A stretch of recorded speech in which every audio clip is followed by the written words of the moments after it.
السلام عليكم. هنتكلم في الموضوع مباشرة بدون مقدمات. طبعا النهاردة كلنا تفاجأنا برحيل كلاتنبرج عن رئاسة لجنة الحكام المصرية.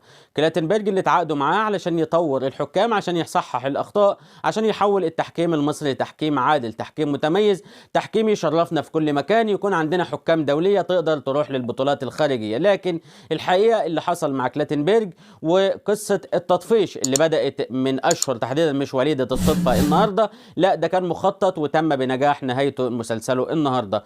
انا بصراحه هكون متفق مع كل اللي هيشوف الفيديو ده ان كلاتنبرج كمان ما ينفعش يشتغل في الاجواء دي، ما ينفعش يشتغل مع الاتحاد الحالي لكرة القدم، الاتحاد المصري اللي فشل في كل الملفات اللي ادارها بصراحة، وبنسبة 100% فشل في كل الملفات، ما عندوش نقطة نجاح واحدة، حتى ما بيعرفش يحمي كرامة كل افراد اللعبة سواء نفسه او المحيطين به في الرابطة في أندية الدوري، وده الواضح من اليوم الاول. كلاتنبرج النهارده رحل، واللي رحيله ده بسبب عدة اسباب تطفيشية أدت للكلام ده. تدخلات في تعيينات الحكام بدون علم، تغييرات في الحكام بعد ما بيعلنها، تسريب في قائمة الحكام قبل المباريات. تسريب ازاي؟ لو تفتكر نادي بيراميدز لما قال هاني سعيد في اللقاء الصحفي في اتصال تليفوني، قال لك احنا عرفنا الحكم اللي جاي وكنا مرتاحين لتواجده، يعني بيعرفوا من قبلها بمدة مين الحكم اللي جاي لهم، ودي تسريبات ما كانش يصح ان هي تحصل. كمان توفيق السيد بيحط حكام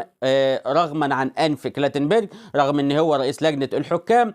كمان الراجل اتهزأ واتشتم بكل انواع الشتيمة، واتهم بالشذوذ، واتهم بكل التهم، ومفيش حد دافع عنه، مفيش بيان اعتراض. بس هم هيدافعوا عنك ازاي يا كلاتنبرج وهم نفسهم اتقال عليهم مفيش فيهم شنب عشان ياخد على وشه، ومحدش قدر يرد او محدش قدر يتكلم. الحقيقة ان الجو الرياضي في مصر جو بقى اصبح غير مهيئ تماما لرياضة كرة القدم في مصر. تراجعنا عن كل البلاد المجاورة لنا، تراجعنا تنظيميا، تراجعنا جماهيريا، تراجعنا ايضا تنظيميا، تراجعنا في كل شيء. ابسط الحقوق اللي هو مبدا العداله التنافسيه والفير بلاي تراجعنا فيها. والكره المصريه مع الاتحاد الكره الحالي للاسف كل يوم بترجع 10 سنين ورا، مش بس يوم او اتنين. كلاتنبرج رحل عشان عصام عبد الفتاح مش عايز كده، عايز روح البروتوكول ترجع، عايز الاحتواء يرجع مره تانية.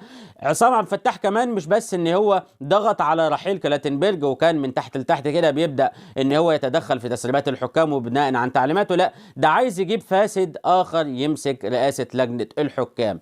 ايدي مايه الحكم من سيشل اللي هو مرشح الآن يكون رئيس لجنة الحكام الجديد بناء عن توصية من عصام عبد الفتاح. طبعا عصام عبد الفتاح وجمال الغندور عايزين يرجعوا يمسكوا لجنة الحكام مرة تانية، لكن لأن هيبقى شكلها واضح وبايخ والصورة أو المسلسل واضح للجميع، وإن هم كان بسبب رحيل كلاتنبرج إن هم هيجوا، لا إحنا هنجيب صورة تانية تمسك اللجنة مؤقتا أو تكون هي الصورة الظاهرية. مين؟ الفاسد ايدي مايه اللي الاتحاد المصري نفسه، اللي الاعلام المصري نفسه اتهموا بالتحيز قبل كده للجزائر في ماتش المونديال اللي 2010، واتهموا بالرشاوي. الحكم اللي كان دايما مساند في الفترة الأخيرة لجسامة، جسامة اللي حواليه علامات استفهام كتيرة جدا في كل المباريات اللي أدارها. الحكم اللي متهم بالرشوة مرشح الآن تم طرده من الكاف ومن عضو سابق في لجنة الحكام بالكاف، هو الآن أصبح بلا عمل وتم طرده من لجنة الحكام في الاتحاد الإفريقي. الآن من سيشل يأتي بحجة تطوير التحكيم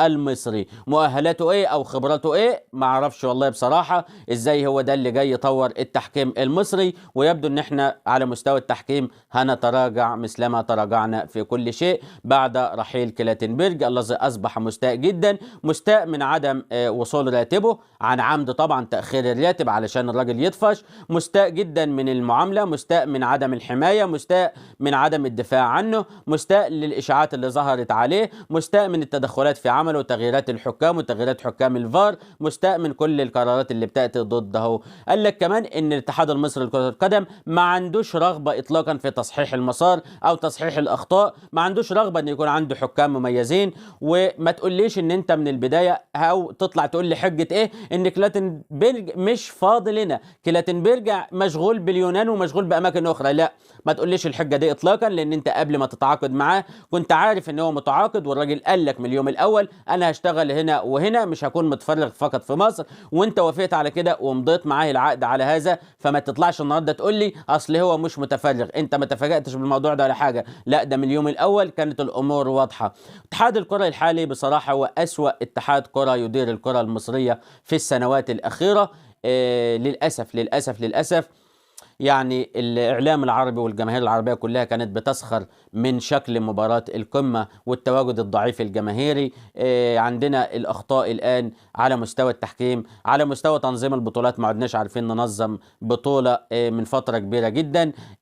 أخطاء كتيرة جدا مع اتحاد الكرة المصري. حتى بقول لك كرامة الشخص الرياضي أو الجمهور الرياضي في كرة القدم أصبحت مهدرة مع الاتحاد المصري لكرة القدم في الفترة الحالية. وها هو يرحل كلاتنبرج رغما عن أنفه. واوعى تتغر ويقول لك ده استقالة كلاتنبرج، لا، الراجل أرغم على تقديم الاستقالة. هي في الحقيقة إقالة، وفي الحقيقة تهميش لدوره عن عمد من أجل تطفيشه ورحيله، عشان يجي عصام عبد الفتاح، عشان يجي جمال غندور، عشان يجي بقى توفيق السيد، محمد فاروق، أيا كان مين اللي جاي في صورة سيشل او في صوره رئيس لجنه اخر من افريقيا.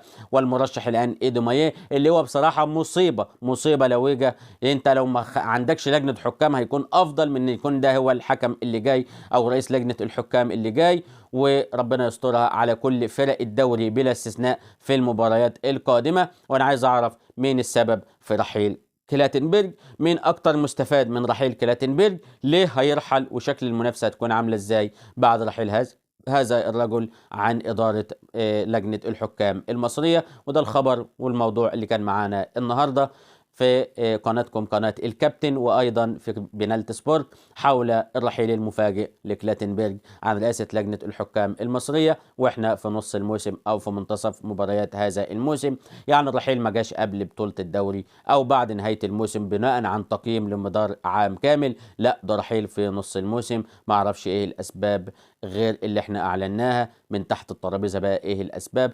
قول لي رأيك في التعليقات حول رحيل كلاتنبرج عن لجنة الحكام المصرية. السلام عليكم ورحمة الله.